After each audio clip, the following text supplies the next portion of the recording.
May mga nagtatanong sa atin kung kumusta na ba ang kitaan ngayon dito sa pagiging TNVS driver, lalo na sa sobrang taas ng gasolina. So actually yung kita naman ay halos same naman.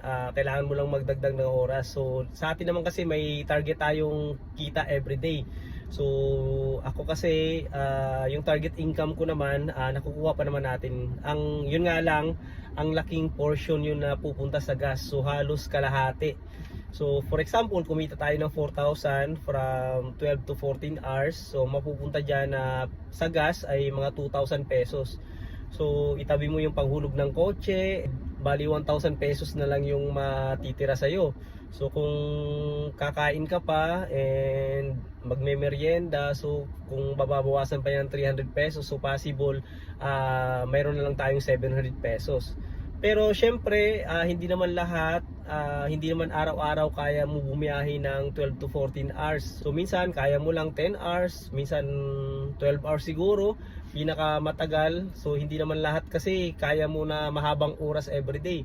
So minsan maliit yung income, minsan 3,000 or 3,500. So pag 3,000 lang ang kinita mo, so, and kalahati yung gas, magiging 1,500, and then kung maghuhulog ka pa ng sasakyan, magtatabi ka ng 1,000 pesos.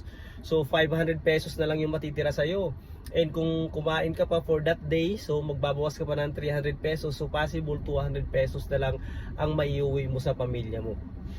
So ngayon talaga sobrang taas ng gasolina and ang laking portion na nababawas sa mga income ng mga TNVS driver. Kaya ang maganda lang dito sa pagiging GrabCar driver, ang daming incentives na binibigay para mabawasan yung gastos natin sa gasolina, katulad na lang ng mga streak and yung mga airport na incentives and yung weekly and yung monthly. So malaking bagay para sa aming mga driver yung mga incentives na binibigay ni Grab. Ako nga sa isang araw yung 600 pesos sinisikap kong ma-target yung mga streak na binibigay ni Grab. So 200 ng 200 yun, kaya sa isang araw nakakakuha tayo ng 600 pesos na incentives.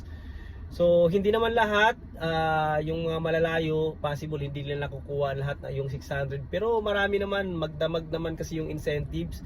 Mayroong sa gabi, yung mga airport, kung hindi mo makuha sa hindi ka makakuha ng incentive sa umaga. Actually sa gabi meron din yung 200 ng 200. So ako sinisikap ko talaga na makuha yung incentives para naman makabawas sa gasolina. So kung kumikita ko ng 4,000 a day and 2,000 yung na pupunta sa gasolina, at least yung 600 pesos na incentives na nakukuha natin sa Grab, so parang nasa 1,400 na lang yung magiging gas natin. Pero yung iba, yung